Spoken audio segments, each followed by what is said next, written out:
Hey everybody, welcome to the Sugar and Spice podcast. I'm Sugar. I'm Spice. And today we're going to be talking about a pretty serious topic. Our first one was just an intro. So if you listened to it and watched it, it was just kind of getting to know us. But with everything going on right now in the world and in our country specifically, we're going to just jump right into it and, have a platform here to really discuss it, have an open discussion with a special guest that we have coming on a little bit later. And just talk about our feelings, what we've seen, experienced, and kind of just dive deep in that. So where we want to kind of start it at is it kind of spiraled after Ahmaud Arbery was murdered by two racist white men who had the audacity to do a citizen's arrest. Go ahead and kill him. What is a citizen's arrest, first of all? In broad daylight. And then they got away with it until citizens of this nation until the media caught them, until we had to bring it out, and then we find out isn't that sickening though? It's disgusting. To where you finally get a chance at justice when the media knows about it, and it's after it's when you die. Right. We have these men who go through so much and we see change, but after how many lives? Right. How many lives how many suffer? more? How many lives suffer before we actually get justice? And so it's just a spiral went from there. And then now we have this is a global pandemic. I think people forget that we're still in the middle of a global pandemic, and the media forgot all about it. We're focusing in on these protests, which started off as peaceful. We are going ahead and using our rights to make sure that we're expressing our deep hurt, our allyship with the people being murdered. Black lives do matter, and we just want to discuss that. We want to make sure that we're giving a platform to those who actually are in the front lines, who are going through everything, and we have somebody coming on that's actually going to go ahead and tell us how it is encountering everything and how they feel as a Black person in this community going through this in the 21st century, the year 2020. You guys, we're in 2020. Yeah, one thing I want to add to it all started with Ahmaud Arbery, of course. Not started, but recently it was just one thing after another. First it was him. Then for me personally, it was those videos coming out of the white women falsely reporting men. Horrific. I don't know about you guys, but that was the first time I've personally seen something like that, of someone falsely reporting the way she did it, the way her demeanor switched up so quickly. Chilling. She's done this before, and she's gonna continue to do it. Yeah, and she knew. People. And the thing is white folks are so confident in the system to protect them because they know they cracked the code a long time ago.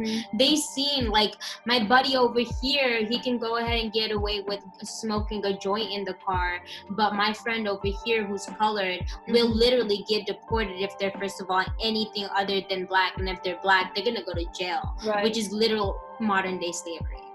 Right. So it was, first Ahmaud Arbery, then it was those videos for me, and then it went into George Floyd, which was almost the last straw for America. It was just okay, when is enough?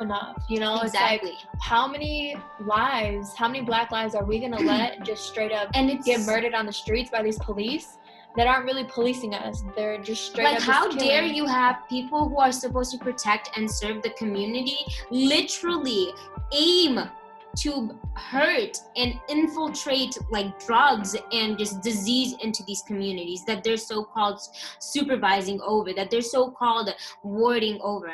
It's ridiculous to think that how is it that their training is so little? There has to be reform in the police.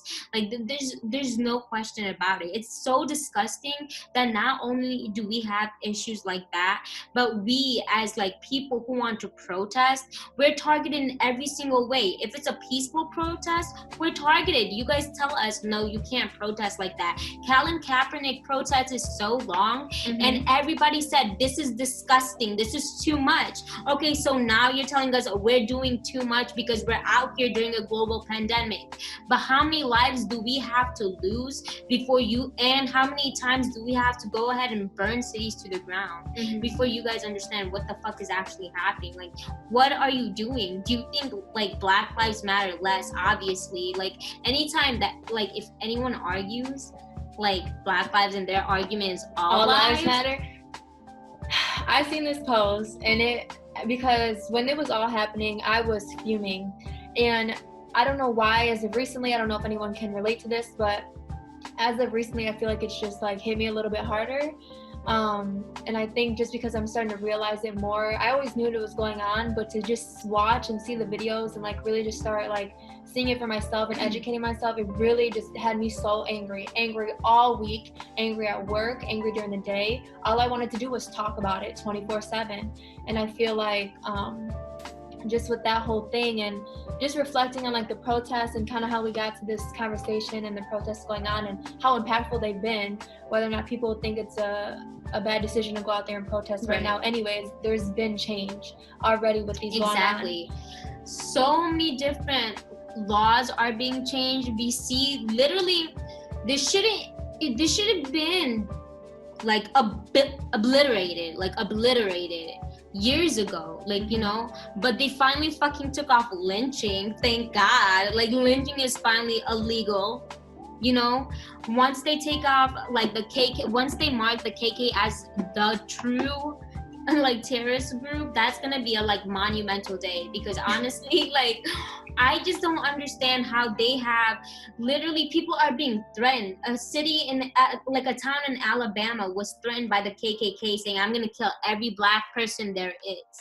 Yeah. Like the mayor or something, or the governor was threatened like that. Like, you have people with the audacity to say that, and it's hidden in the media for what? Like, if anybody else, if any other race, if anybody else did that type of shit, immediate like American threat, like the number one wanted enemy. Like, what is happening in this country? The thing I want to add to that my dad kind of brought to my attention was, you know, you keep saying like we're in the middle of a global pandemic, and I was talking to him about this and getting in more discussion details, and he was like, you know, it's crazy how it works and how God works in different ways, because I don't know if that many people would have showed up for those protests had it been business as usual in the States. You know what I'm saying? People have jobs. People have to go to work. People are out there supporting families, you know?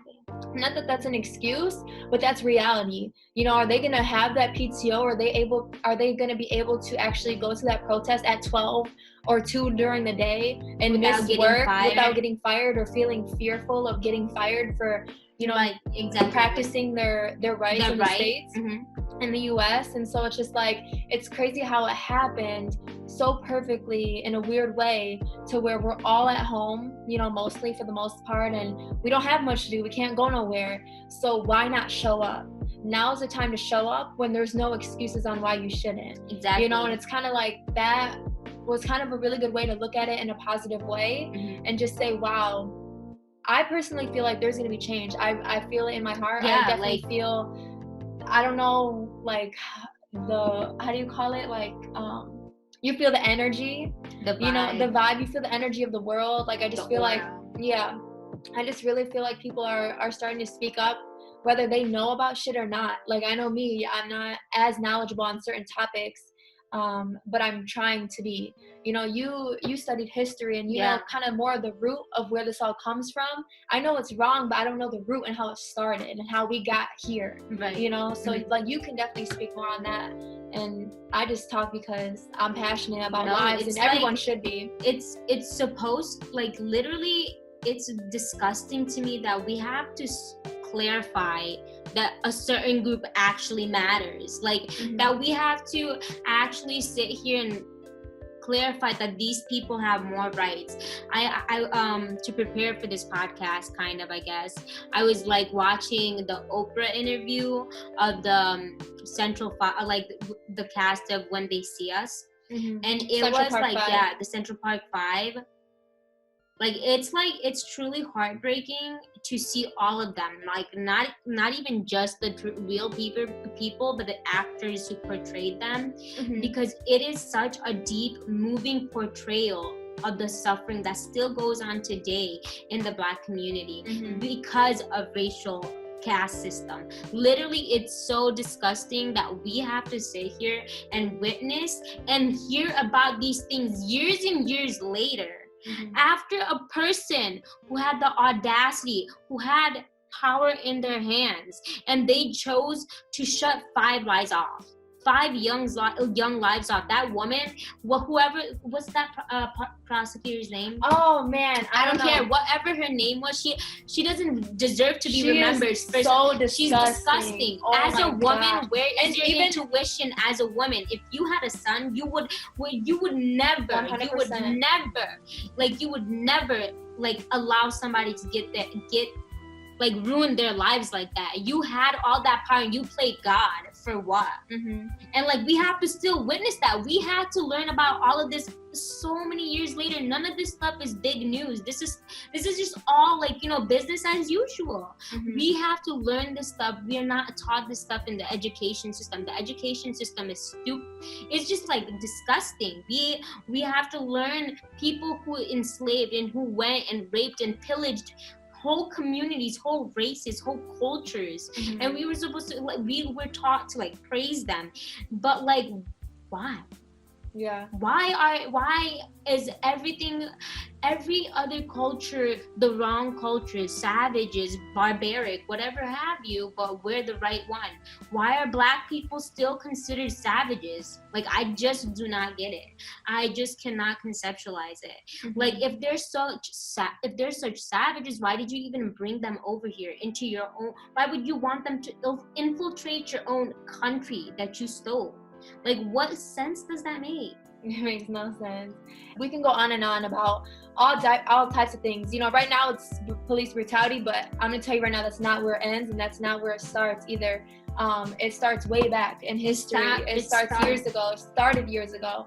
And it's gonna end with revolution. It's gonna end with you hearing our voice. If anybody has an issue, in my opinion, and we're gonna discuss this actually here in a few seconds, but if anybody, in my opinion, has an issue with people actually using their right and protesting, and for some reason there's looting involved, question yourself why in the hell you have the audacity to ask, why are these people looting? I mean, how did your ancestors get here? But not even. The thing is, social media really exposes people in a good and bad way. It's they'll talk so hard about the looting, and that's the only thing that they talk about. But when I go to your timeline, you didn't share anything or say anything about the life of Ahmaud Arbery or George Floyd or anything. Nothing. There's a small percentage that is literally doing the looting, and the people who are actually there doing the looting don't even represent what this protest is about, what we're trying to accomplish. For sure, we're not gonna just sit here and let you guys whoop our ass, but we're not gonna be out here purposefully fucking shit up, the people who really want to actually get shit done, who really want these men's lives to matter, to make sure that they're remembered, and to make sure that the fucking world knows how American police system is. We literally have another agenda. And just like all white people say, it's not all white people. Duh, we know, bitch. It's not all protesters. Anyways, we're about to have our guest speaker join, so stick with us here. It's really gonna get juicy and get real, so we're gonna go ahead and add him and get deeper into the discussion. All right, everybody, so now we got Vince on here. He's our special guest today. He himself was at one of the protests in Lansing, Michigan. What was that, a couple weeks ago or about a week ago? Yeah, that was a week and a half ago, and I was also at the Wednesday protest as well. Oh, were you? Okay, cool. So yeah, we brought him on just to get his perspective, more dialogue about what's going on, and just talk mainly about the protests. We can go on and on about racism and how it is in this country, but right now we're just gonna really focus on the protests and just other aspects of it as well. So yeah, just kind of tell us what you witnessed, what you experienced. Was that your first protest? Yeah. The one a week and a half ago was my first one. Yeah. Okay. So what like prompted you to actually want to go? I mean, obviously we all know why people are protesting, but how did you feel? Like, I know I have friends, like my own coworker, he literally went out for the first time protesting. He's never protested anything in his life. And it was the first time he ever got like arrested, and his experience as a black man protesting in Detroit in such a historical movement was monumental, because he was like one of the 2 Detroiters who were arrested, and it just had him shook. He was like, the audacity of these people, like, you know, it was blatant racism like displayed there as well, because his girlfriend was white and she was just let go. Literally a cop saved her and just told her to go, like run, and they put him in jail. So like, what was your experience like especially as a first time person? I gotta say, like, the protest itself was really eye-opening. It was good seeing so many people come together and whatnot. That being said, like the aftermath, like towards the end, when like I'm sure everybody's read it, how it turned violent, the police were tear gassing people and shooting, I guess I left at that point. But the lady who started it actually almost hit me as well. Wow. And then it was actually kind of eye-opening reading like the LPD's response to that and how they worded it, because like if you had read it and didn't watch what went on or actually knew what went on, it seemed like the protesters just started, after it went on for so long, they just started turning violent and started rioting. But really she actually hit 3 people. So what he's talking about is the woman, she so happened to be like, where were you guys in, do you remember where you were? That was East Lansing by the time that happened, right? Yep. No, that was back in Lansing. We were probably about a block away from the Capitol. Okay. When she first hit me, and then she took a left. Yeah, it was actually crazy. Okay. And so my thing is like, everyone knew that there was going to be a protest. It was no confusion. There was no like, she so happened to be there. You know what I'm saying? I personally feel like she intentionally went there on a whole mission. 100%. And the way that kind of like you said, the media played it, because I wasn't there personally, but the way I seen it was like, oh, they flipped a car. Didn't they flip it over and put it in flames? They flipped it. Yep. And then it was just like, where, like, how did it get to that point? Yeah, exactly. They never did explain it. They don't ever feel that. It's like, okay, why was the car flipped over? Like, how did it get there? You know what I'm saying? So no doubt. Like, so was she like driving and you were like, how did it all happen? Like, how did you see it happen? So when we were walking down Michigan, I was with another protester. We were like just walking, right? It was just an entire protest walking, right? She's going down the street going like 40 miles per hour, like just going fast as fuck. That's when she almost hit me, and I pulled the protester that was next to me like out of the way, right? And then so like we're like, what the fuck was that? And then we look forward, and then like she takes like a hard left, and then we just see all these protesters just running right behind. And it was like actually kind of wild to see. It was just like a herd of people just chasing this car. And eventually when we finally make it around the corner, we just see like the car surrounded by all the protesters, the police guarding it and whatnot. And eventually after a while of them keeping people back, I guess they finally evacuated her from the car and whatnot. But from just talking to other protesters, she was also saying racial slurs, and she was brandishing a gun as well. Oh, really? Okay. Wow, like the audacity of like some of these people just has me shook. I mean, even before you came on, Vince, me and Ray were talking about like the craziness of how a certain group will protest the whole pandemic, but it's literally, it's like people are imposing on their beliefs, like about the, like, you know, birth of America, you know, quote unquote. Like if we say Black Lives Matter, it's so crazy how there are people like that. Like even in the protest in Detroit, I think it followed right after the protest in Lansing. It was, so Detroit was on Friday and then Lansing was on Sunday. So the protest in Detroit, like everything was super peaceful. As we know, like Detroit police learned a lesson like in the 60s. I mean, obviously they still have issues, but they got their ass whooped in the 60s, and like the whole city of Detroit has suffered from what happened prior to because of police brutality. Mhm. And but like it's so crazy because you mentioned like the violence in the Lansing protests. It's these It's not protesters. the thing. The thing is, it's not violence though. I don't look at it as violence. No, it's not violence. I'm saying like these like what the people, the aggressors are doing. Right. You know, that is the violence. For sure. It's like the people, the protesters are literally doing what they are there to do. It's all over media all day. You saw people were being peaceful, and then out of nowhere at night, some random goons come out of nowhere, like people out of the city come in and come shoot into the crowd, kill a 19-year-old kid. Like how does that make any type of sense? Like why is the media focused on that? Like, you know, they always focus on the negative and try to dissuade us from the like actual what's happening on the front lines. Mhm. Somebody being on the front lines, how do you like actually look at the media now and what actually happened when you were there? Like how is it different for you? I mean, real like just having experienced that, I definitely have to, when I read something from media, I have to realize there's a lot of bias depending on what they're trying to broadcast, and what they're trying to tell the people, and what they want the people to believe. And what sources too? You got to look at what sources you're definitely the article. Most certainly. Like that's like what happened in DC with like Trump going to the like the church. Like the police, they originally said that they didn't tear gas or shoot people, and everybody gets just dispersed on their own, and then like everybody was like, no, they tear gas us, they shot us, and the entire story changed to that the protesters were violent and whatnot. So it's just like, I mean, it's like terrifying to see what's happening, you know, like because they can never stop us, you know, and it's terrifying that they're trying to. Like, have you guys seen?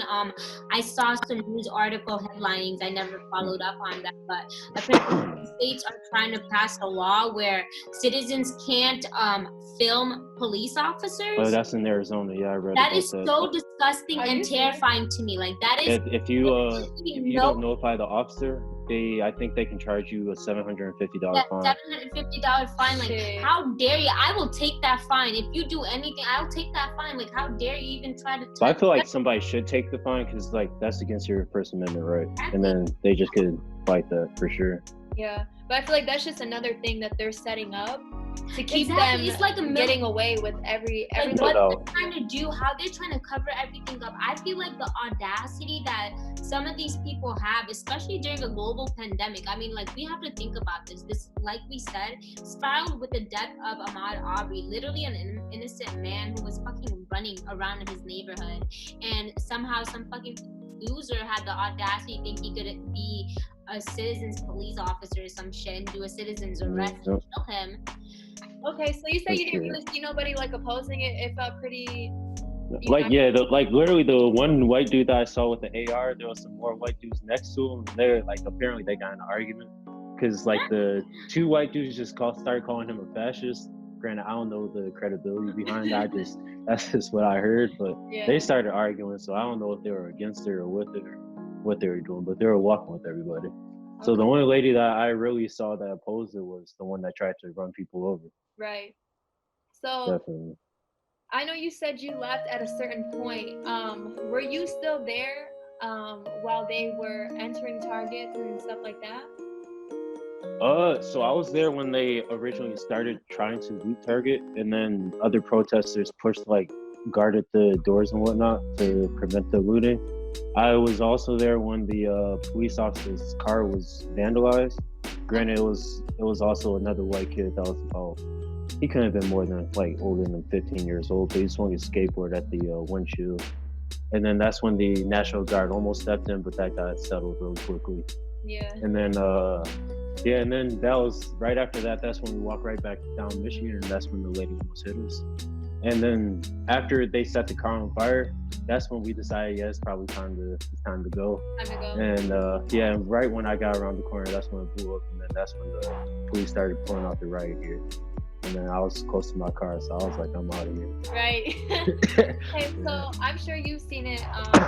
The protest in Lansing was a public protest to be looting and stuff like that. All over America, even right now. Yeah, and obviously, like, some people who are kind of like sharing on Facebook, because I know I look on Facebook a lot of just people's reactions, and it really, like, for me, it bothered me personally when it was like that's all that they were focusing on was the fact that that the looting was happening. You know, instead of looking at it as, wow, these thousands and thousands of people really came together for a bigger cause. You know what I'm saying? It's not even just this country. It's people realizing and like speaking up in every other country as well. We see countries in Europe, and we're seeing countries in Africa, even in Asia.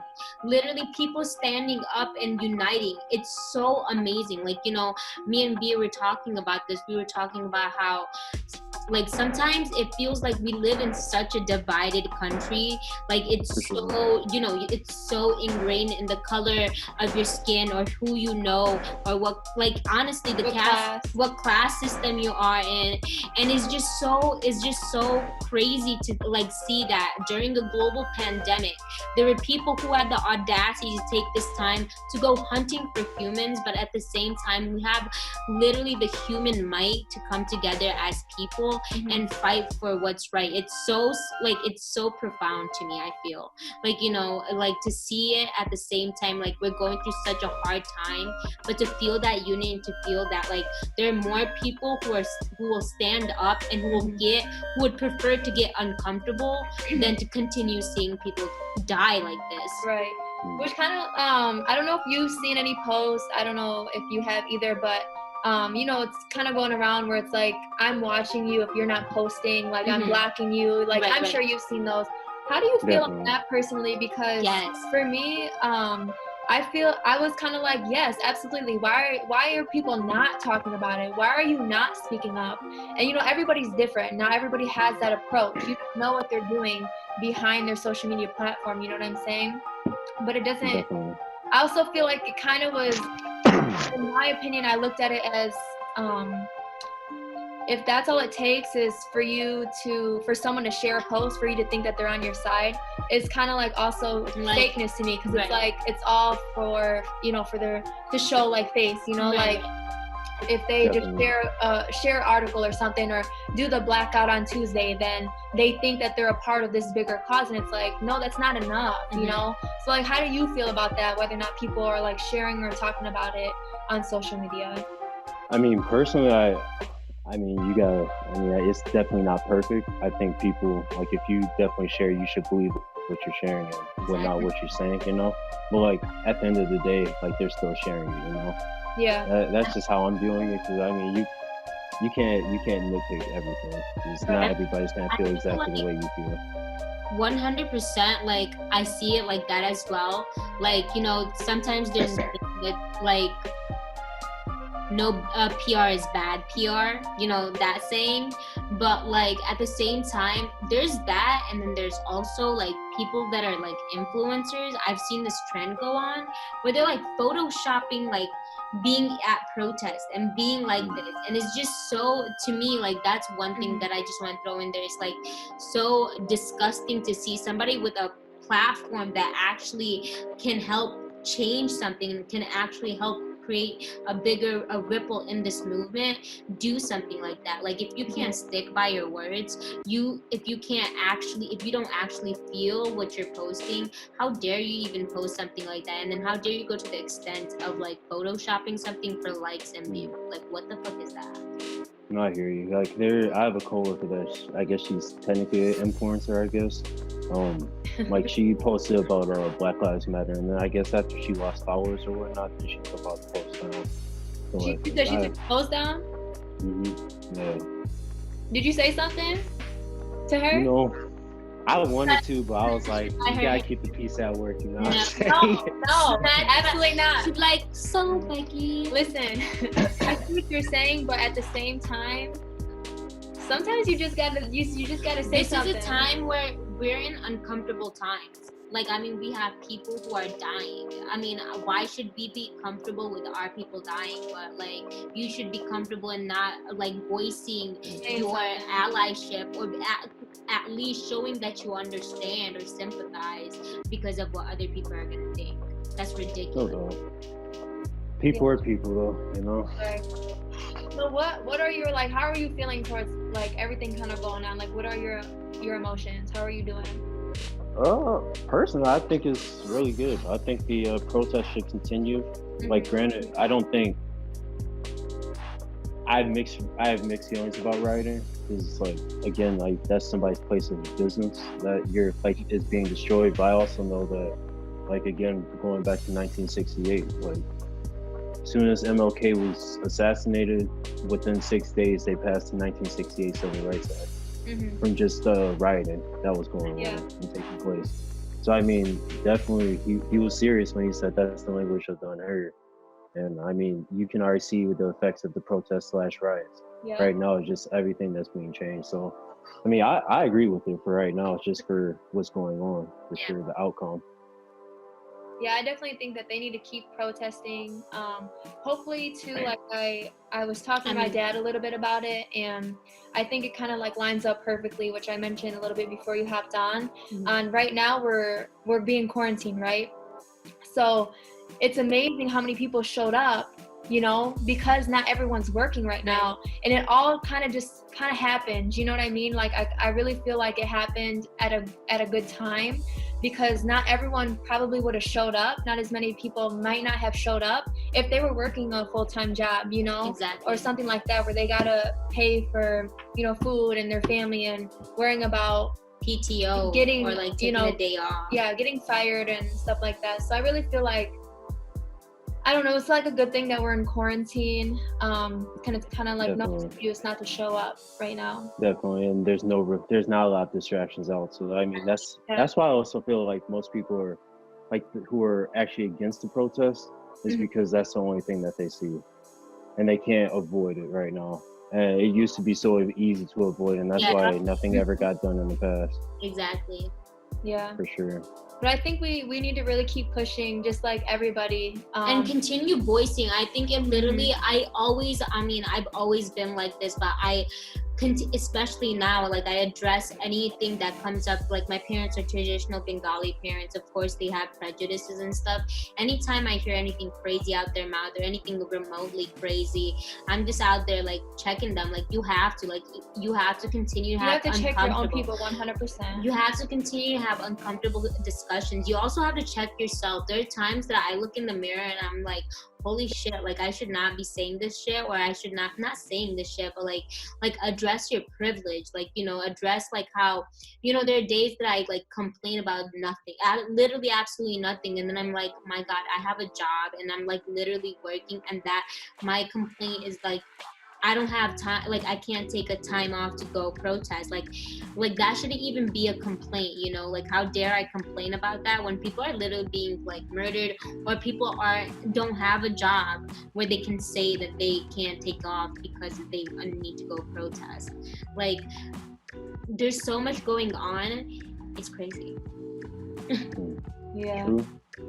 Definitely. So kind of just close out, we definitely want to hit on like allyship, like really taking action on the next steps, because we can talk about it all day and vent about it all day, but you know what we're doing as individuals, for ourselves and like the people around us is really what's going to make a difference, I feel like. Do you feel like you've taken like maybe extra steps now, more than ever, to kind of like either more educate yourself or like the people around you? I don't know if you surround yourself with maybe different opinionated people. I feel like I have friends or groups where we all are on the same page. I kind of wish I had some friends who weren't, just so I could have those conversations, you know? No doubt, just to see the other side. Yeah, just to see the other side and really just try to like be like, why do you think like that, you know? So I don't know if you have family or friends that think differently or what, but what are you doing? I'm not really associated with people that think differently, I'm not gonna lie to you. Yeah. But I mean, just in terms of like educating, like just it's surprising to see how little people actually know. Yes. Yeah. People. Like, go ahead. Continue. Hey, if you're about to say something, say what you gotta say. I truly believe, like, after like everything that's been going on, and it has been going on, you know, like I truly believe people just read headlines and just like quote it off that, or people will believe anything by word of mouth, or anybody that they think is smart. Like, you know, a lot of Republicans like listen to like Tommy, like what's your last name, Tommy Lauren or whatever, like that bitch makes no sense. Like where does she get the facts, and how do these people take her seriously? Like, and it's scary because educated people like listen to like this nonsense. Educated people act stupid on these topics. It's so crazy. Yeah, I also feel like they like the reason why they can buy into it so easily is because they like what they're saying is the truth, but it's not the whole truth. Like for instance, like black on black crime is not really that's not a thing. It's just crime. Like you're a product of your environment. Like, So like white people commit crime against whites, blacks commit crime against blacks. It's just who you live around. That's who you're gonna commit crime around. But that being said, like when you go back to like statistically, like looking at like where white people were killed more by the police than blacks unarmed wise, but like when you also look at the statistic, the one thing that they always leave out is the whites are 76% of the population compared to blacks where they're 13%. So like you're what 7 times more likely to be killed by a police officer if you're black or a person of color. Like I mean, those numbers are just crazy to me. And that's like obviously that's why they want to leave that portion out, because what they're trying to broadcast that just completely contradicts what they're trying to say, you know. At least that's just how I feel about it, and that's why they buy into it so easily. Yeah. Because like those are actual statistics that you can just Google real quick, like what are the statistics, you know, and not like get the full picture. Yeah, I feel like even just like what you said, how little people know. I definitely feel like in general people need to kind of dig deeper. No doubt. She studied like history and stuff like that, so she's very knowledgeable. I myself, like I know for a fact I can know more, but this has definitely pushed me to dig deeper on my end, because I know where my heart lies. It's always gonna be with Black Lives Matter, no matter what. But I can educate myself 100% further and deeper and kind of understand the root of how this all, you know, kind of draws back and to. it's always our responsibility. Like I don't ever like, I hate it when people say like this is the environment that they were cultivated in. Like, okay, like when it comes to issues like this, especially when you are the person benefiting from all the privilege, I feel like even a little bit of privilege, I feel like it's our responsibility to learn what the hell has been going on, why the fuck things are like this, and why we need to change, and like why like a certain group of people are treated like this at all times, what triggers it, and how we benefit from it too. Like you definitely have to reflect and make sure that you're addressing yourself as well. This is like actions that we need to continuously take. Like I know for sure, like I felt so guilty like for not being able to go to the protest. Like I felt like I was even being true to myself, so all I did was like focus my efforts on donations, and I tried very hard. Like I'm always somebody that wants to give the donations directly to the person that needs it, like, you know, hand them over, because I truly never understood the point of charities that had boards and they pay their board members and stuff. Like it's a charity. Like, you know, sure. So like now, because it's a pandemic, like I'm literally just going ahead and donating as much. Like we all have to take part and do our own part in doing as much as we can. That's what's important. You know, educate yourself, like read up on everything. You don't need to every single day make a post, make a heartfelt post about anything. You just need to always speak up. Like I think silence right now is the deepest, like it's the largest weapon. You know, silence right now will literally kill us. If we just pretend like this is a trend and let it go, I think it's going to be a huge problem, because we can't continue to sweep it up under the rug. Like it really won't happen. Like we won't let it happen again. Like I also feel like it's also like people don't know what they don't know. Exactly. You know, so I just feel like you shouldn't feel nervous or apprehensive about asking someone just to like lead you in the right direction or just point you in a way that you can do your own research. Like I had a friend that they asked me, what are some things that they can look up, or what are some things that they can watch just to educate themselves on the situation. I gave them like plenty of things just to look up, and they were just surprised that all this stuff was never taught. Yeah. And Never then taught. Never. it's really crazy. Have you seen that? It was like it's not really a meme, but it was like a tweet of somebody saying, "MLK marched for us." Then he was killed by the last racist. Mhm. And then MLK was or Malcolm X. He was like, yeah, everybody was like, "Chill out, Malcolm," and whatnot. And then after that, it was just all over and whatnot. And then it's just like 50 years of non-reported stuff of things that have been going on. Yeah, and it's just that's kind of weird to me. It's just like it's knowing, so just doing my own research. There's so much in those. It's by 50 years design. that has been It is going on. by design. Disgusting. It's so disgusting that we literally, as little kids, I learned like because I'm a history and political science major. Like I graduated with that, so it just blows my mind that when I was little, like I learned about Christopher Columbus being like the daddy of all daddies and like like all this shit, like over here Native Americans are savages, like the Aztecs are crackheads, like all this shit. And then you learn all this stuff and you learn that white people want to kill their own people just for the fuck of it, just because they want to see what the fuck happens when people die and what happens if you conjoin two brains together. Like chill on every other race of people. Like I just don't know. I just don't know what the audacity that they have. Like Yeah, that's true. But I mean, you know what they say: the men that controls the pen always whites out their sin. Yeah, true. that's true. That's facts. Right That's history. facts. Yeah. All right. On that note. Yeah, no, it's been real. Thank you for joining Thank you so us. much. Definitely. Definitely more discussions. Thanks for having me. That's For sure. I'll be Black Lives listening. Man. Matter. Everybody do your Always. part. Do your 100%. We'll post links Definitely. and maybe suggestions on what to look up. Yeah. All Definitely. right. Bye. Good night.